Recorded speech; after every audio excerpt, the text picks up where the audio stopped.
You're going to love this conversation, gang. This guy, 28 years old, turning £10 million and making over £1 million in profit. He's a seriously young, successful chap. How's he done it? Well, we're going to find out how he's built his generator hire business in really just a few short years.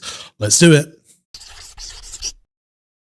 Ladies and gentlemen, you are in for a treat today. Hello, campers. Welcome back to the business broadcast. Do you know, the last few episodes we've done, JB, we've had some impressive entrepreneurs on the show. We have indeed. We even had an 8 because we batch record these, don't we? 8 out of 8, didn't we? Yes. We had a 5.5, which is still high. Very good. Most of our entrepreneurs that come on get round 4s, don't they? Yes. So, but I'm predicting good things for this guy. Could be another 8. Could be another 8. This is on numbers alone and commercial awareness. He has won a whopping 1 point. He'll be absolutely delighted. Out of all the achievements that he's had in his young 28 years, that will be right up there, I believe. So today we're talking to Jack from Plevin Power. Now, Plevin Power. Spell that for guests. Plevin. Plevin. We'll have to find out in a minute. Plevin Power Limited. They do critical power solutions. I was like, what the hell is that? And I looked on the website. So it's things like big generators. So anywhere that a loss of power would be. Wedding venues, hospitals, James Sinclair's Ice Cream Factory. I have one. James Sinclair's hot tub at night time. I've got to be critical. Nuts! The bubbles have gone off again. Where's my critical generator? Call Plevin. Get Plevin out. All the essentials. I like the fact that I went to essential services and you show a wedding venue. Well, is that more important than someone who's having life support? I'm going to tell you now, if you've got a wedding venue and the power goes, I know it's a problem. And the day you're getting married, that is a problem. I realise it's a problem, but it's not as much of a problem as if your defibrillator is not defibrillating. I'm telling you now, wedding venues have these. Do they? Absolutely. Is old James Martin got one?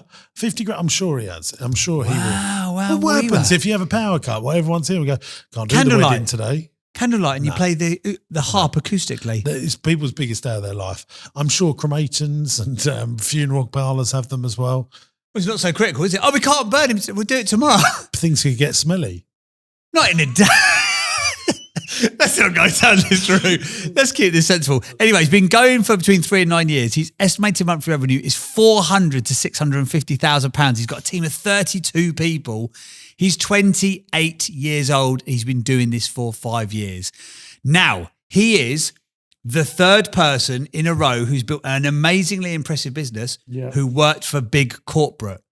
So for those that have heard the narrative of don't get a job, don't work for anybody else, there is value to it. So he's worked for a big company? He worked for Cat. He worked for Caterpillar. How long has he been doing this? 5 years, 2019. Wow. Yeah, he's oh my God. It gets more and more impressive. But he went to work for Caterpillar. Whereabouts in the country? Is he UK? He's UK. Yeah. He's, I think, Staffordshire way. So he did an apprenticeship with Caterpillar and he did his engineering and electrical certifications while he was with them. And then this was before the we get him part. on, JB, let's get the round of applause jingle on because I'm ready. Very, very impressive. I'm just going to keep running it the whole time. And then what he realised is that at Caterpillar, if they had problems in the evenings, he's getting it again. They would after 5 o'clock, they weren't servicing anyone. He's like, well, people would pay even more money at 5 o'clock. I know what you're thinking. Is that enough applause? No, it's not. So he spotted the opportunity. He went out on his own, and he was like, I'm just going to advertise it. We do 24 hours. Wow. That's how he found himself in this little niche. Impressive, right? Biggest challenge, building a business that is so capitally intensive whilst growing and building our brand. Challenge. All them generators are not cheap. I bought one of these giant generators to run the Rossi Ice Cream Factory. 45, 50 grand, something like that. I can imagine. Yeah. And people like stealing generators as well. I can imagine they would. Yeah. They are highly desirable to steal. Where's yours, Rossi? Do you have it on I've site? had it blocked in by containers, so you're going to have to need a couple of cranes, move the containers. You're going to have to literally play Tetris to get to mine. So is yours for emergencies, for dropout? No, there's another thing but also if you want to get more power into a building here in the United Kingdom, you ring these clowns called UK Power Network that just go, we get you more power in about 18 months. So people buy generators to give themselves more powers. And so you can only use UK Power Network. Right. Have you thought about daisy chaining extension cables? So if that plug in the wall, that goes to 4. Then you could run another 4 out of the 4. No. Then you've got 16. Is that not how power because works? we need serious power. Yeah. So what are you running like a generator? Like we buy all the diesel time? in. Wow, to put it in. It was about 180 grand to get more power into the building. Is it really? And you had to wait a year and a half, and we thought, well, we'll just buy it. I bet Elon will come up with a solution for that. Well, we can put solar on the roof, about 180 grand. That will give us more power. Would it in this country? Would it give you enough output? Solar has absolutely moved forward now. Really? Okay. And we're actually doing a feasibility. Our accounts team are doing a project on that, see if it will work for us, and putting it out to quotes right now. Oh, okay. I mean, every entrepreneur and their dog is trying to sell solar power, aren't they? Yeah, everyone. I mean, when we go to that dinner we go to, there's quite a lot of people in solar in Essex for some reason. Like a lot of the Essex boys are now they've moved solar on from boys. buy-to-let into solar. Buy-to-let, HMO, rent to rent. You got a service accommodation? Solar. That's the hierarchy. Solar. So capital intensive, that's challenge number 1. Challenge number 2, recruiting people who are willing to share the vision and put in the work needed to allow us to establish ourselves as a global leader. Third biggest challenge, remaining sane and positive throughout all of the highs and lows of running a business in the UK. Probably got a lot harder in the last few months. Where do you want to be in 1 year's time? A bigger headcount, more established reoccurring revenue, and have a solid plan for the next 10 years. This is interesting. I've not seen this yet. So what does the business look like when it's finished? We always ask our entrepreneurs this. And he said, we will hopefully become one of the most well-known providers of critical power and generator services with a well-established and well-recognised training academy. Do you make the profit you want to make? If so, what is it? He says, yes, we're making around 1.2 million quid's worth of profit annually. Just stop there. I'm getting it ready, guys. Just warming it up this time. 5 years in, 1.2 million profit. And I reckon his EBITDA number, because they'd be depreciating that stuff a lot. So the business will be spinning off a lot of cash. What a guy. Because when you buy it, this is where EBITDA is really important to measure businesses like that. If you're buying a £100,000 generator and you're depreciating it in your accounts over 5 years, 4 years, 3 years, whatever, it could be 20, 30 grand of depreciation each year. And then when you compound that up and you're buying 5 generators a year, or whatever. And then at the end, that still has some residual value as well. So, and you could be servicing a lot of interest on buying all that equipment. This could be a very, very good business.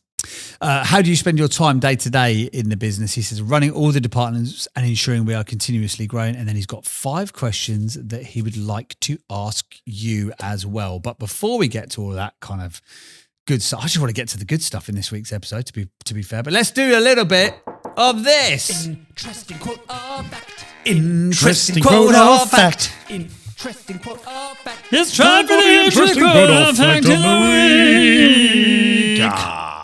We could be like an operatic duo, couldn't we? No. No, we could not. I wish I could read this. What? Oh, what? I mean, I'm going to have to change some of the words. I'll show you. Okay. Look at that one.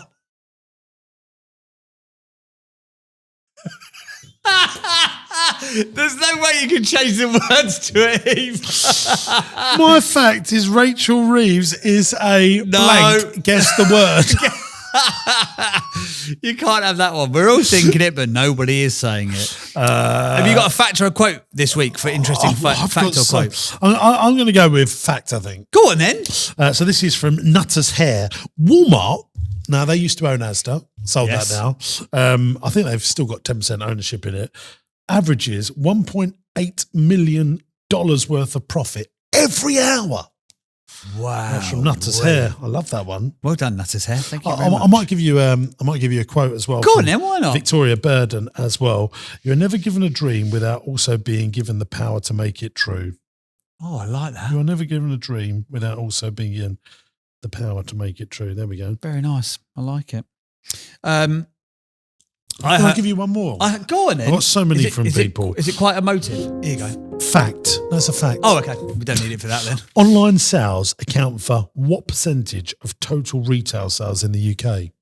Online sales. Let's bring Chuds in on that one. What do you reckon is the answer, Chuds? 65%. 65% of retail sales or online, according to the Oracle, Michael Chudley? What are you going for, JB? I'm going for 72%. You'd both be wrong. It's 30%. So still most stuff Wonderful. is built offline. Really? Yeah. I find that hard to believe. Well, according Fact check. to Fact check it. Ewenti, who messages that in. I think I've heard that Is that before. when there? Are you just doing like a weird accent? Ewenti. Ewenti. Careful, I say. I have heard something similar to that because people think it's all online, but still a lot of people are buying. Wow. Certainly, That's why I always say it's about bricks and clicks. bricks and clicks, baby. I do think there is a space for bricks and clicks. You think of all the garden I've got a quote. centres, B&Q, that's all still being talking. bought. Is it? No, I think that's actually probably true. Well, hopefully it's true. Yeah. Or else Okay, we've just go been on. giving What out source? fake facts. You've I got heard this another today. quote? I've got a quote. I heard this on the radio this morning, and I was like, that is so beautiful. I reckon you'll like this. Go on. All that matters is how we spend our time. Literally, that's all that matters in life, Yeah. isn't it? It's I like how that. we spend our time. It's very true, JB. Let's just let the music play out and just give people at home the And opportunity. you decide to spend 2 days a week this week with moi. you. I'm questioning my life choices. What's 18 inches and speaks French? Moi. There you go. That's joke of the week. Absolute idiot. Right, that's enough of this nonsense. Shall we just get on who might be the most... We had the most impressive entrepreneur just a couple of weeks ago on the pod. We might have another one here vying for the championship. Hey gang, we're going back to the pod in just a moment, but I wanted to tell you about Entrepreneurs University. This is a platform that I've created for entrepreneurs and business owners that are serious about growth. There's 100 video lessons from me on everything in business, raising finance, buying companies, property investment, and everything in between. Attached to each video is a downloadable PDF that goes into more detail about what we've learned in the video. It goes one step further than that because I've also put stuff that you won't get anywhere else onto Entrepreneurs University. The lessons go into way more detail, but not just that. You're going to get my business plans, my spreadsheets, and all the files that I use to drive the KPIs in my business. Just think about how powerful that could be for your business. And here's the good news. You can try Entrepreneurs University for free. 14-day free trial. After that, it will cost you just $49.99 a month. That's less than a pair of Nikes to grow the profitability in your business. There's a link in the video description, and I cannot wait to see you in Entrepreneurs University. There we go. Should we get him on? Yep, let's get him on. Hello, Jack. Jack, we are impressed by you, my man. How are you, sir? Good afternoon. I'm very well, thank you. And we've bigged you up here, Jack, so you better deliver on all levels. Have we got the information on your business correct here? You've been going you've been going 5 years. You're doing about 10 million quid in turnover. You're spinning off over £1 million quid's worth of profit, and you're 28 years old. That's correct. Jesus Christ. Well, it is seriously impressive. Just in your own words, and please make it no longer than 30 seconds. Just in your own words, tell us about the business. We're a nationwide generator specialist that operate 24-hour a day and have an emphasis on putting ourselves in our customers' shoes in their darkest hours to be able to provide solutions and support them. And a typical customer would be? The NHS, Amazon, and anywhere where a power interruption would be catastrophic to their business. How many wedding venues are on your books? Around 100. Oh, damn it. I just love me. Fed up with being wrong on this show. Did you know, Jay? He's like, why would a wedding venue need this? As if today couldn't get any better. You can't see it on camera, but if you'd like to look over there, I've brought in a surprise for you. Oh, look at this. Let's get him on the show. Should we get him on? Yeah, get him on. Get him him on the on. mic. While James Martin, Chance is previous doing that. guest of the pod, has just arrived out of absolutely nowhere. This has absolutely made our day. So you Yeah, better there be we go. Look, good to go. sit on the end here. Put him Just on to, there. just to give you a quick summary of what's going on here, James Martin, you're going to be sitting there. You can sit next to me, Martin. I'll sit next to him because I need to push the buttons. But No, you can sit at the end. We get one. sit him at the end. You'll love this. We'll get you a set of This has never happened before, headphones. guys. No, With this is how professional we are. Jack, listen, I am absolutely amazed by you. This is just unbelievable. 28 years old. What do your parents say about you? Mum and dad are in the business now. They help me. My dad You runs employed the, them? the central stores. I did, yeah. Yeah, just come in, James. Come in. Come on, sir. James Martin's going to join us. I don't know if you've heard him on other of my podcasts, Jay. He actually came on the tax specialist one. Did you see it? I just thought we'd take the opportunity to get him here. But we need to get you headphones, otherwise he won't be able to hear you. But Chuds is doing that now. I'm going to put this out. This is seriously impressive. James Martin, just so you know, you Just can't a bit of a hear him summary, yet. yeah. This guy, 28 years old, 10 million turnover, 1.2 million profit, been going 5 years, supplies generators to the NHS. And so I'm just going to get Amazon. And 100 wedding venues. And James Martin went, why would a wedding You- venue need a full-time generator? You actually came up in conversation just We 5 have minutes to have ago. generators, yeah, big time. Big time. And he's annoyed because he can't believe I'm right again. Yet again. Usual story. Yeah. Standard. But now you're going to be here. So did you know he was doing this? No, What was you in Malden for then? I was down there picking something up and I thought nearby. Then it came up on Instagram, so I thought I'll come in and just wave in the Just background. come a little bit closer to that. Like wave in the microphone. There we background. go. That was it. Okay, Jack. Right. Well, let's. While James Martin is getting on, he's becoming a bit of a regular to the show now. Building a business that is so capital intensive whilst growing and building the brand. Is it because you're buying these really expensive generators? Is that the problem? Yeah, it's that, and also having a facility big enough to accommodate the staff, and we run a service centre as well, so we offer generator service, repair, and rebuild and modernisation. So we've got a dedicated facility whereby we do them services, and as well as having to be able to buy the assets to provide the hire solutions to customers as well. So I'm just trying to understand this. Who do you bank with first of all? At the moment, Barclays, but you'll know that that's not a positive thing. Well, I'm going to introduce you to some bank managers that I personally know that would be all over you to try and help you. I mean, just on this 1.2 million, is that your net profit or is that your EBITDA number? Do you know the difference? Yeah, that's net. EBITDA is 800,000. What? Sorry. So it should be the other way round. So is it 1.2 million EBITDA and 800,000 net profit? Yeah, it will be. Sorry, yeah. Yeah. Okay. So you're depreciating all of those generators, over 4 or 5 years or 10 years? What are you doing? Currently over 4 because we have an asset renewal program over 3 and 4 years. Okay. Well, one of the things, and so then you're tying up all that cash. Are you selling them on or are you trying to keep them? At the moment, we've kept them, so we've got 60 in the fleet at the moment. But there will eventually come a point where we'll sell off the older stuff once we get to that sort of break-even point, if that makes sense. And you just pay out the cash straight away and then try and renew the cash flow through profitability, yeah? The majority of our stuff up until last year was all cash flow funded, yeah. And then this year we've started lending to be able to increase the capacity of the business. And what do you do, that lease finance or bank debt? Asset finance. And who what sort of rates are you getting? Anywhere between 4% to 6%. It depends on the value at the time of the transaction, really. Do you know, sorry, I'm just going to, because I want to help you here. Do you know if that's flat or APR? I think it's APR in all honesty. I don't think it is. I think that's flat. So you're probably, No. I mean, if you were getting that on APR, that would be amazing. But you'll find out that might be 12%, 10% APR. So I'm going to introduce you. If you can email the person that done this podcast to put you in, our team, I'm going to introduce you to a couple of people that will help with your cash flow problems. So I've answered number one.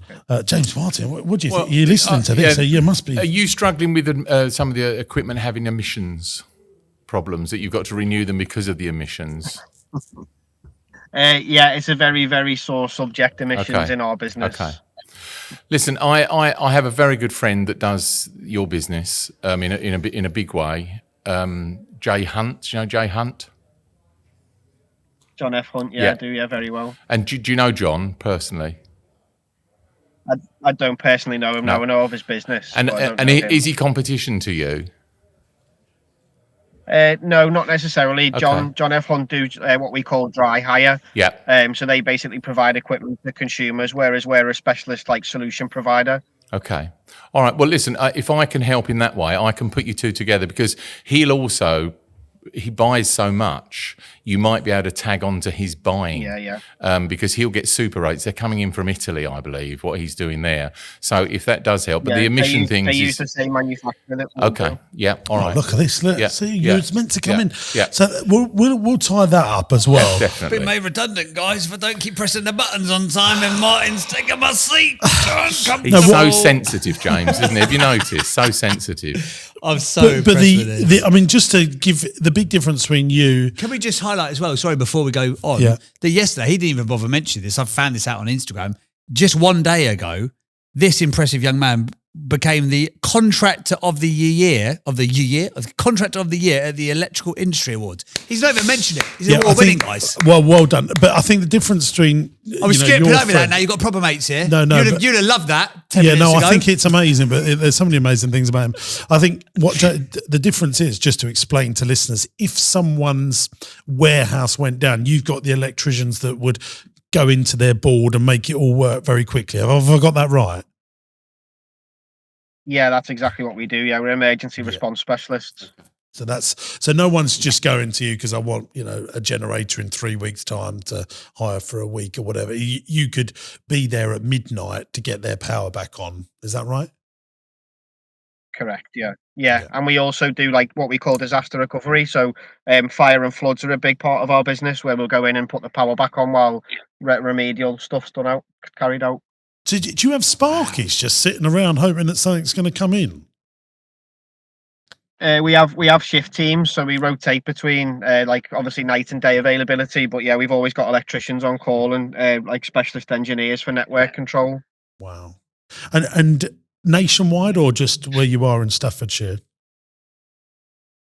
No, nationwide. And we're actually, I mentioned before, I served my apprenticeship in Staffordshire, but we're based in Bromborough, which is by Liverpool. Right. I'm so impressed by you. Well done. And you're talking with 28 years old, by the way. I mean, I'm amazed. Those numbers, I'm blown away with those numbers. They're brilliant. Okay, let's look at the second biggest challenge. Hit me with it, JB. Recruiting people who are willing to share the vision and put in the work needed to allow us to establish ourselves as a global leader. What's the biggest challenge there, mate? I think that we've all struggled since COVID. There's been this big emphasis on people wanting to work from home and want flexibility in their lives. But unfortunately, in the business that we operate, we're a 24-hour business, and our customers' day doesn't just finish at 5 o'clock. And we've really struggled to bring people into the business that are willing to go the extra mile. And do you not write that into their contract if these are full-time PAY employees? Is that not part I could not be any more transparent at the point of interview. Yeah. It just doesn't. It never seems to. One of the things that I've always said on the pod is sometimes people you're looking for just generator engineers, and you might have to slightly go out of industry, but maybe qualified electricians, or you go to other engineers of machinery and you could steal them from them if you've got a shortage within that limited pool within the certain industries you're in. And I find, I said this to a lift engineering firm, they were looking for lift engineers. I said, well, try and look for electricians that you train up to be lift engineers, because they'll probably know 80% of it, and then you're just tweaking the last bit. Have you tried any of that, Jack? Yeah, we're just in the process actually of becoming a partner with a scheme to be able to recruit directly from the army as well. So we've got quite a lot of military people in our business.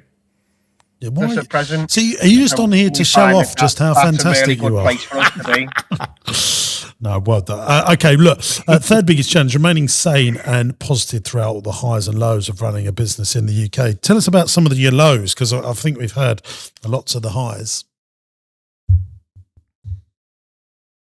Yeah, I think cash flow can cause a big low. It's not easy running something the size that I'm currently involved in, and you sort of have to be the person that always puts a smile on their face, and you can never really let the outside world know the problems and the pressures that you might be facing as the owner. So yeah, I would say cash flow is definitely one of them, and then the second one being like managing people, because you try and always keep a positive attitude within the business and keep everyone's morale up and stuff. And sometimes one sour apple can turn the bunch. Yeah, always. Let's come back to managing the people. Secondly, talk to us about the cash flow. Is it because you're buying all the equipment, or is it because these big companies like the NHS and Amazon are slow to pay, or is it both? This year, I'd say this year's been our hardest financial year to date, and the reason for that is our customer base changed. So if you can imagine, we've spent 4 years growing and building sort of in the private sector. We then this year were successful with some public sector tenders and stuff like that. And the payment terms got bigger, but also did the bills, and it's been a challenge trying to juggle both, stretching payment terms and waiting 60 to 90 days, but having the bills roll around every 30 days and the wage and payroll. Yeah.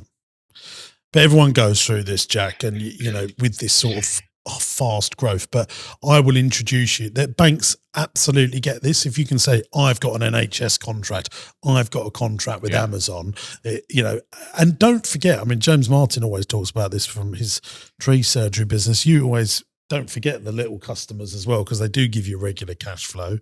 You always say that to people. Or James, go to the NHS. When we used to do contracts for the local authorities, we used to set up meetings and go and meet their accounts department and talk to them about us being a local small company that needs our money in earlier, and renegotiate that contract. Even though it says 60 days, it doesn't mean that it has to be. Go and talk to them. Why wouldn't you?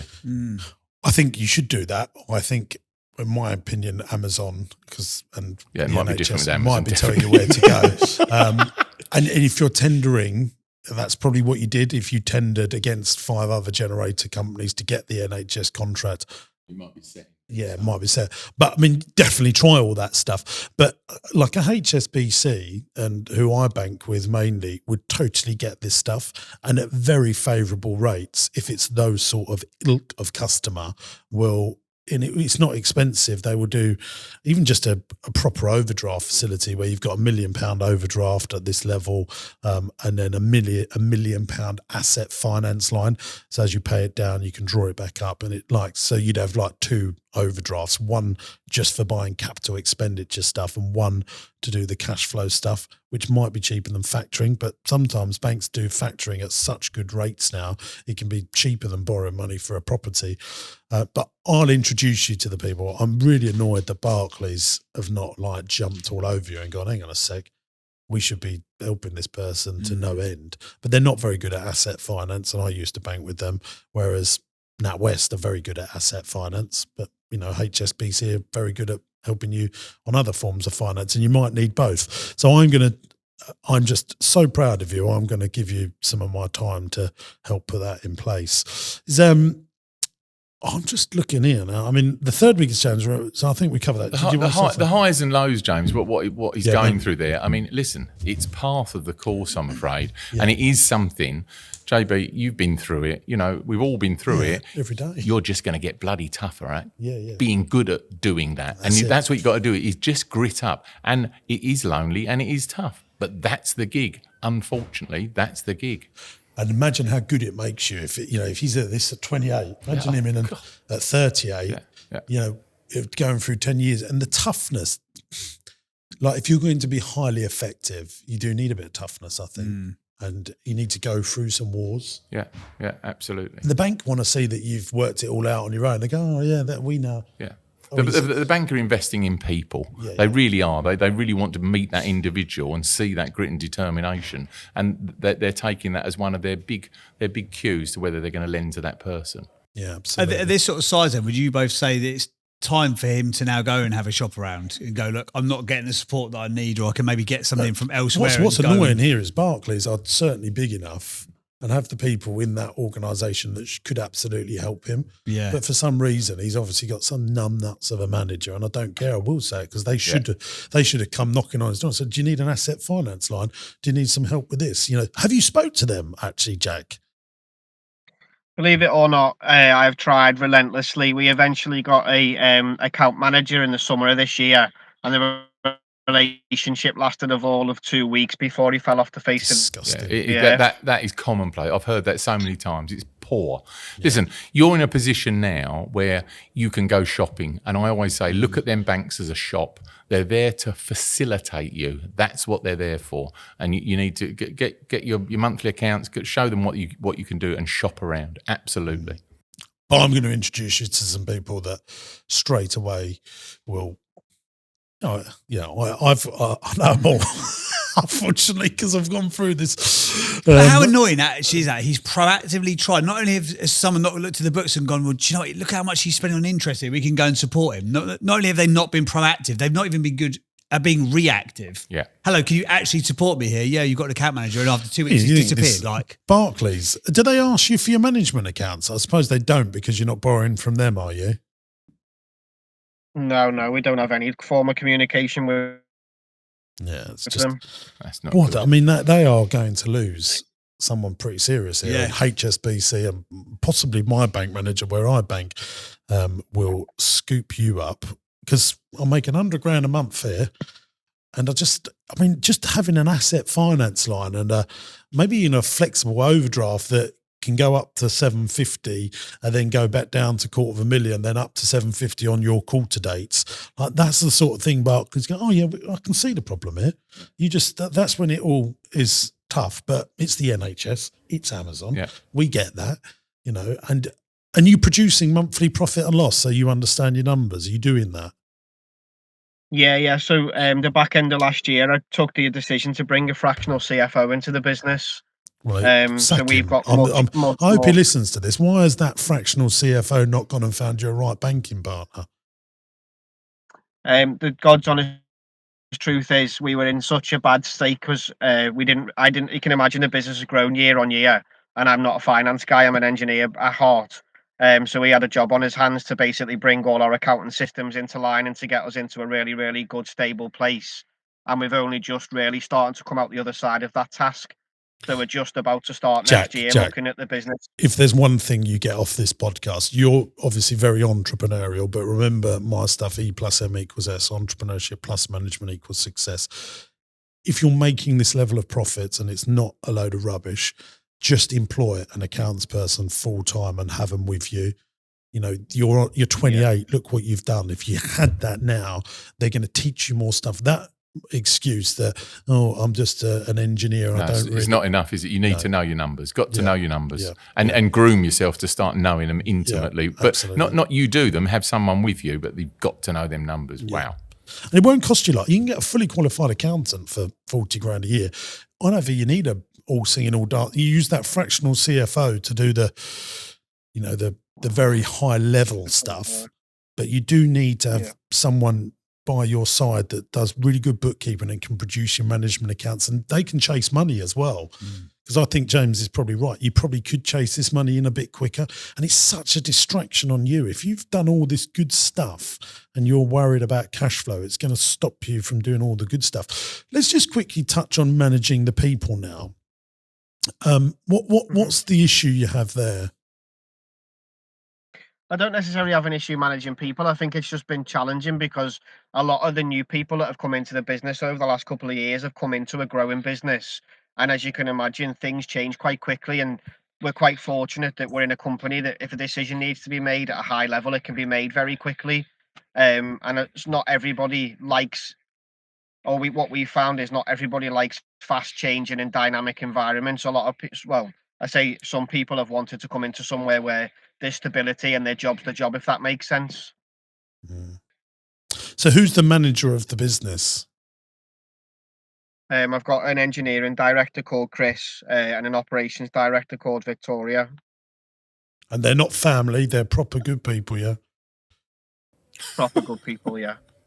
That sounds so wrong when you say that. No, I mean, but true. He's employed some family members, James. Right. I don't know if you got that at the beginning. I always worry, would they get the job at interview with everyone else in the marketplace? It's all right. I mean, I always say to people, let family own the thing, benefit from the thing, but they are the right people to manage the thing. It's a very different question.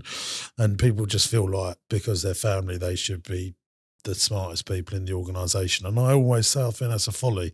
But Chris and Victoria, are they not managing the people for you? Yeah, they do now, yeah. Good. Okay. So you don't see that as a problem anymore? No, it's been something that we've overcome in the last sort of 12 months, if I'm completely honest. I think you've got to build the culture in there, haven't you? That if it's a growing organisation and these people have got to step up towards the speed of the growth, then it becomes a culture thing. Do team meetings every week, get everybody together, tell them where the future looks like it's going and do all that good stuff.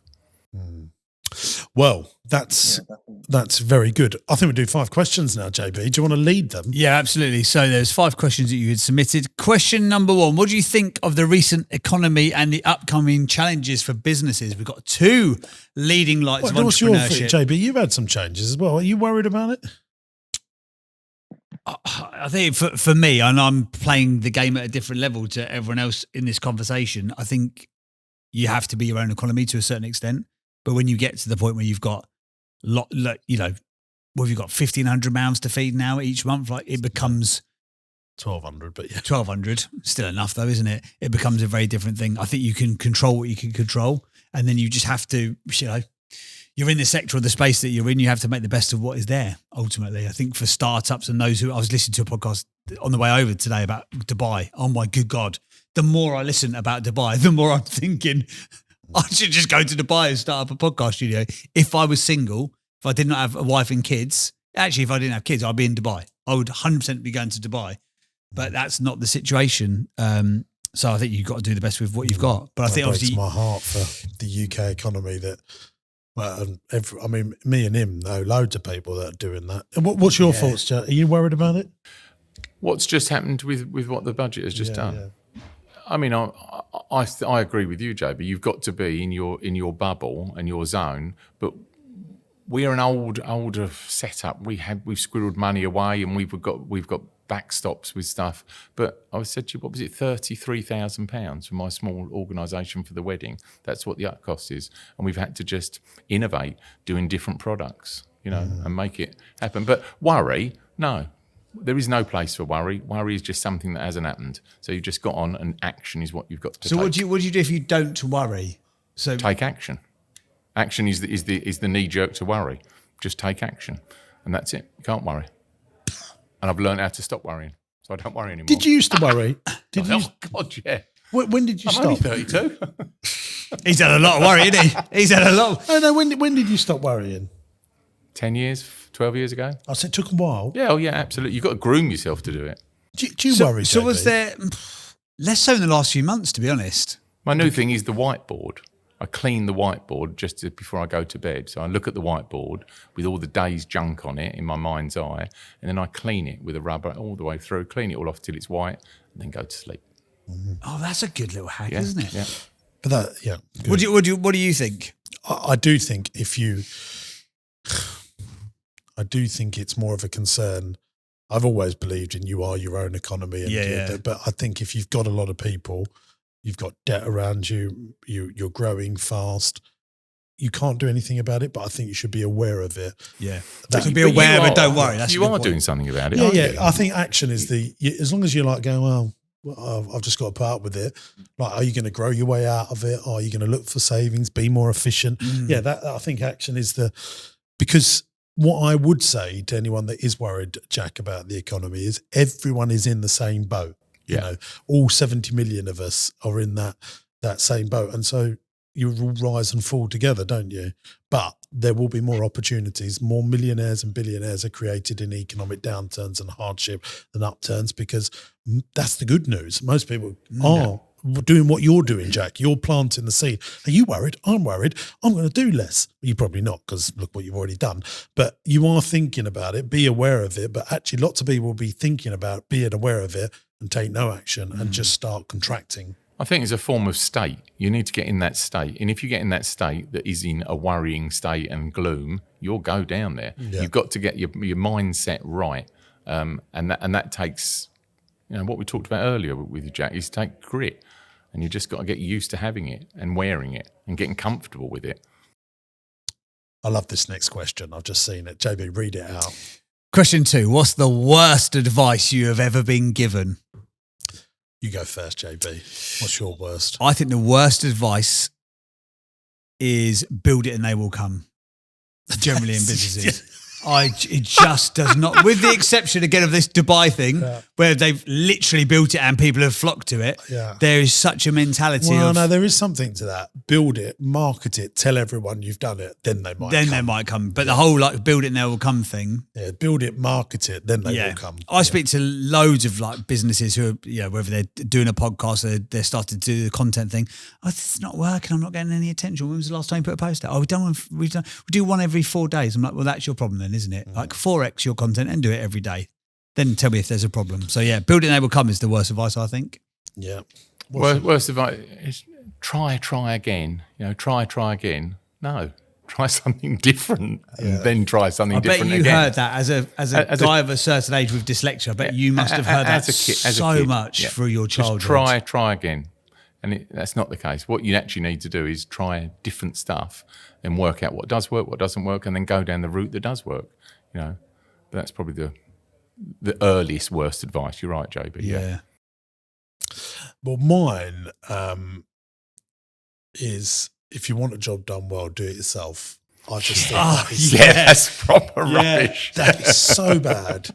No, and I believe who, not how. Don't work out how to do it. Find out who can do it, who's done the 10,000 hours of practice, because that pushes you into a situation where you will never grow. Yeah.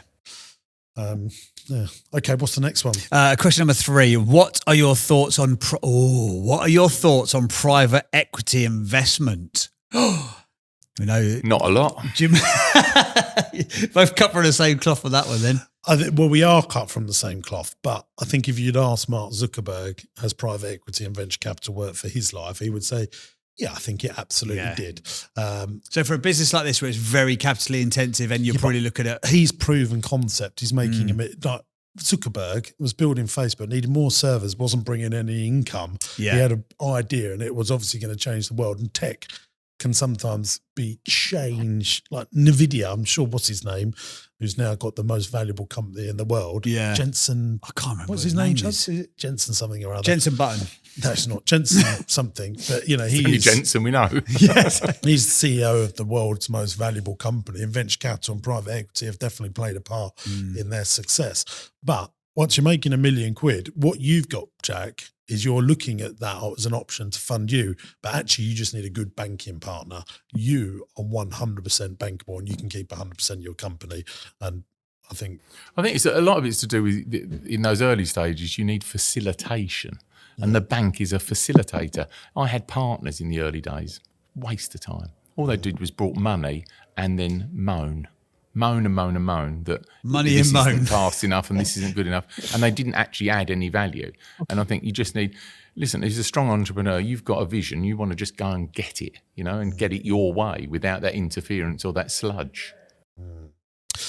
the next, he's asked the best questions as well. Yeah, this is great. These So are such good questions. question 4, what is one industry you'd hesitate to start a business in and why? Well, you, JB, you've come on, you've done some bit. He's done everything. Oh yeah, I've done it all. He sold toothbrushes on Amazon. He was the #1 seller. He's a Michael Bublé tribute act. These are all true. It was thermo induction baby bath mats, I'll have you know, not toothbrushes. Until a cab driver went, what, you mean like putting your elbow in the bath water, see how hot it is? I went, oh yeah, fair enough. Maybe it's not such a great idea. What's the one industry that I would hesitate to start a business in and why? Do you know what now, because of doing this podcast with you for the last year, service-based businesses, like an agency-based business, because as you've proven, it's so low barrier to entry, anybody can get into it. And as you scale up normally in terms of revenue, you're just scaling people. So you just get bigger and bigger and bigger. And it's exactly what I did. Well, I got rid of a load of people, got fatter and fatter and fatter. Okay, we're only 10 people, but I've got rid of 8 and we're still between 2 of us doing the same amount of work. It's like, so yeah, I'd probably not launch an agency, I don't think, unless it was like super, super, super specialized. I wouldn't launch a generic marketing agency, which is the risk that I had that I was going to become. What about you, Jamesy? I think anything retail, when you've got to actually have staff standing there waiting for customers to come through the door. Yeah, that's a very good one. You see so many of these shops, and you go down Bond Street here in Chelmsford, and there's like a shop that sells paintings and art. But behind the scenes, they're selling that online and just using that as a shop front. But why do that? Why don't you just sit in your bedroom and do that? Yeah. I don't get it. All them light rent rates and stuff. It's more like just a. I can attest to that because I had a shop in that street that I've closed. That's it. Yeah, exactly. That was Mind you, that was from buying out another big company that yeah. had it. It wasn't your great idea to go there, was it? No, it was my great idea to try and turn it around, though. And I could have, but it wouldn't have been worth the time, effort, and energy. Mine would be really looking at businesses that now need lots of labour, which would be on that. So I want to choose businesses with high revenue per employee. Has that changed since the new rules? Yeah, much more so. Really? Yeah. Okay. It makes you conscious, doesn't it? To think? Conscious. Yeah. I would not that we're still going to employ people, but I'm certainly thinking about that and choosing companies where the customer isn't sticky. This is why you're so popular, Jack. Or you get the NHS as a customer, they just keep giving you more. Amazon more, and so where people buy from you in quick succession in 4 times. That's why I like childcare, although quite lots of staff, but very predictable. That I don't want to choose businesses like that. So let me give you an example where I would seriously consider restaurants, although I'm in that space, they give me the serious heebie-jeebies, and very few do make money from them. I think retail is another great example of that being very difficult. But in both of those scenarios, some people do very well if you can find niches where people will go out their way to go to you. The last time I checked, the Rolex shop, which is a niche thing, they're expanding, they're still doing very well, they're not touched by recessions, but they're the 1% out of every 100 retailers, aren't they? That's your go-to example every time, and it's a good example because they are king of their game, aren't they? They just really are. And Costco, like, if I could own any business in the world, that is a retail wholesaler business, I would own that every day of the week. We're in the food sector via the weddings, but we don't waste a vol of on because we know exactly how many people are coming through the door. It's pre-booked sort of 18 months in advance. It's a different thing. Like a cruise ship, aren't you? Oh, come on down. Lovely. Final question then, and these are great questions, Jack. What qualities really excite you in a business leader or somebody that you hire?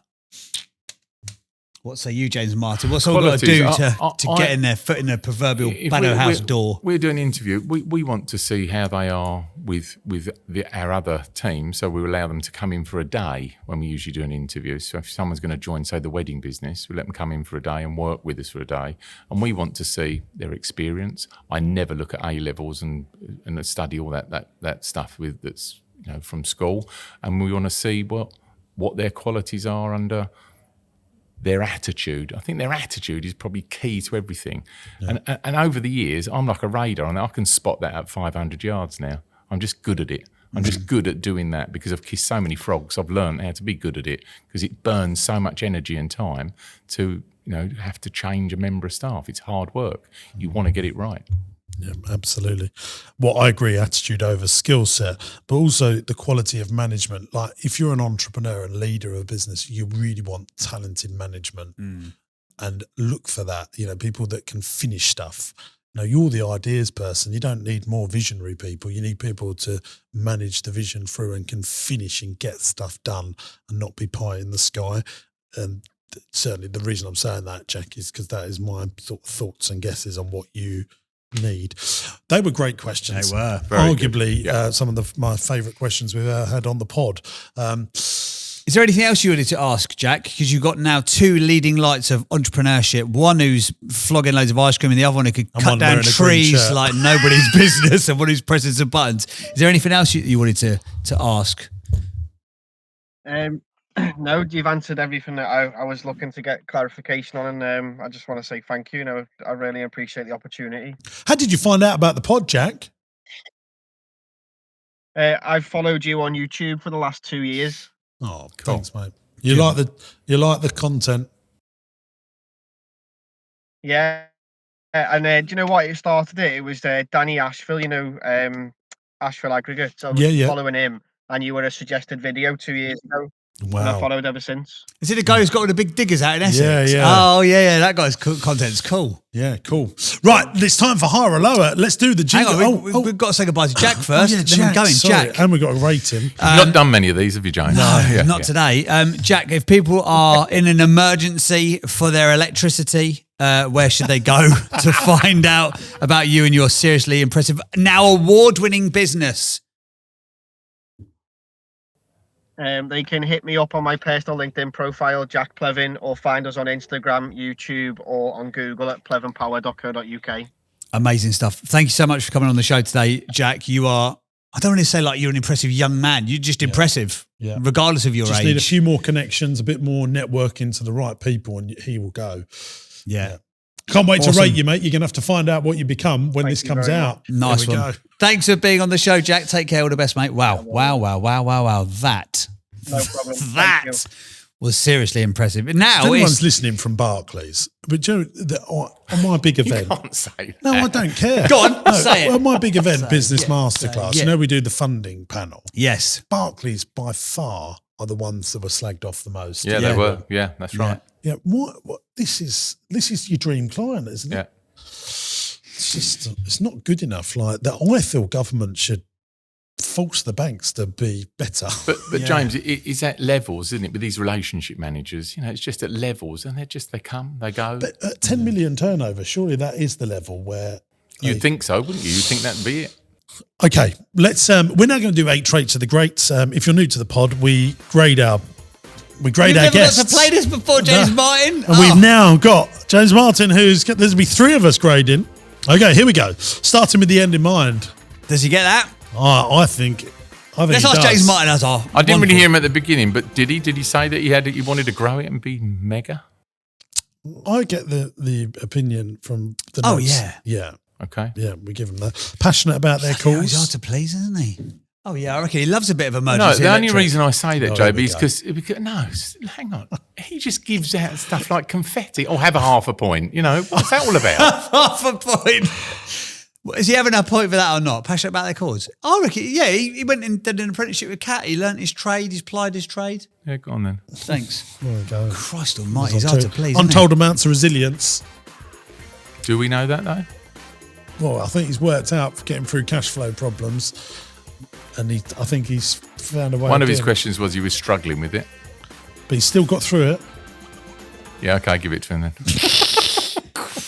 The master This is relationships. going to be the hardest with earned people. 8 ever.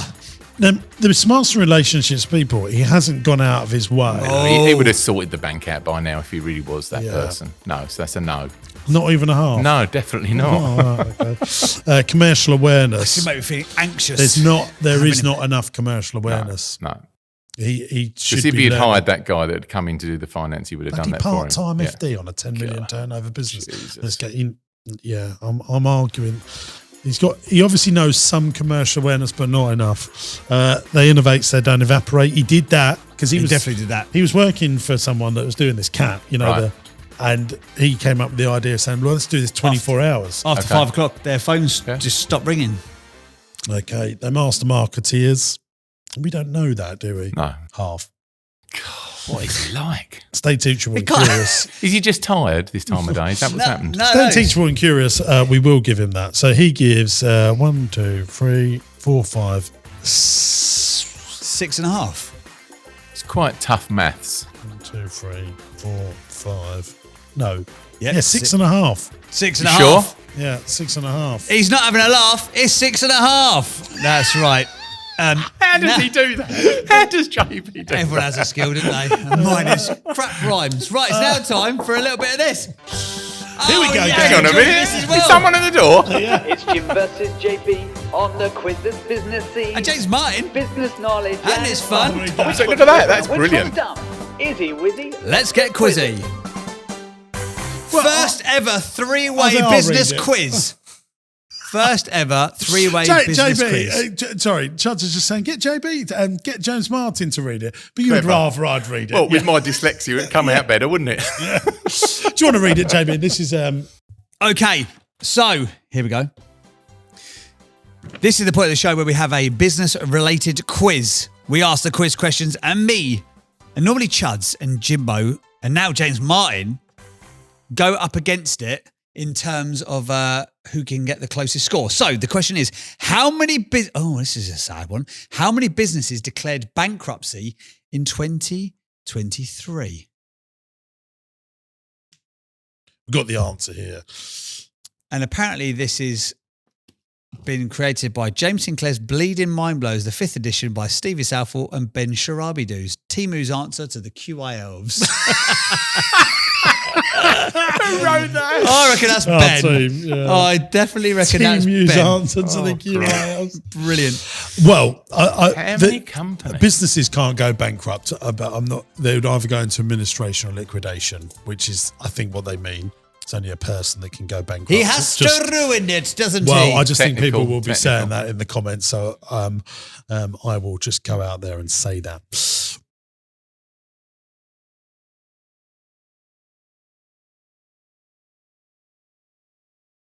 Okay.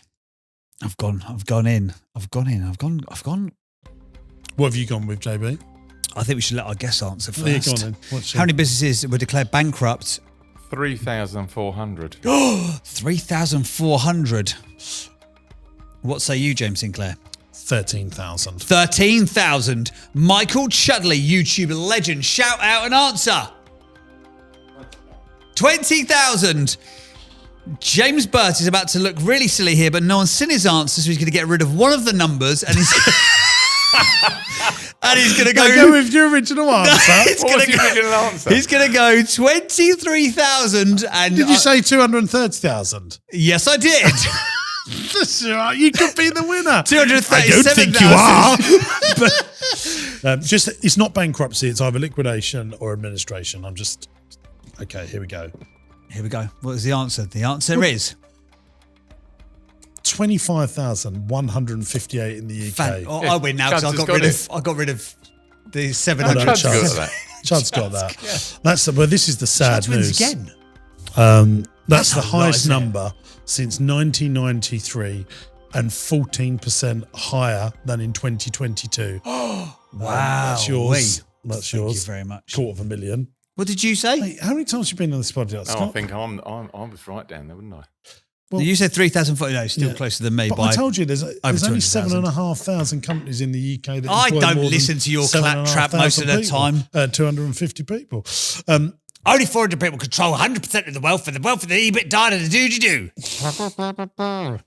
Come on, But finish it's your the facts. highest number since 1993 and 14% higher than in 2022. So the situation is getting worse. But NatWest and Bucharest New Startup Index reports a record 900,000 companies started in 2023, up 12% from 2022. But a lot of those, I think we should say, are SPVs, where people have bought property Properties, yeah. and or they're sole traders. Really, we want to find this on people that are employing people that are, Doing bits. Yeah. The biggest growing sectors include online retailers, property, and street food stores. There you go. Thank you, Matt. Street food stores, how random. Well, there you go. Well, low barrier to entry, isn't it? Street food. Yeah, I guess that's so. right. Well, gang, that's the business broadcast. Can we Yeah. before we go, how much have you enjoyed the standard format as It's been lovely. as a It's like guest? Do you reality, like it? isn't it? This is it. Yeah. He's a regular watcher and he audits and tells us everything we I do. watch every rubbish. single one. Every single I one? go through it. I get. Did I get my regular update yesterday? Let me just Probably. check. Yeah, you probably yesterday did. morning I Yeah. did. Sinclair was very generous with his words.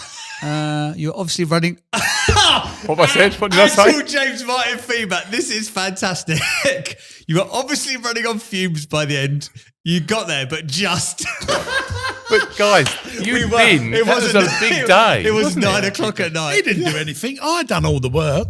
You just walked up at the end, didn't you? Yeah, Whopped JB, up. I don't JB. think that's a thing. But You didn't do Buying Businesses Masterclass. Well, anyway, guys, we're bringing Buying Businesses Masterclass back in March. If you want to come along to Buying Businesses Masterclass and learn how to buy companies and do a full day with me, we're launching it again because it was so successful. I heard. It was very good, A lot of wasn't it? They people were really good enjoyed it. people. Yeah, very good That people. So Grant if you'd like- Thornton.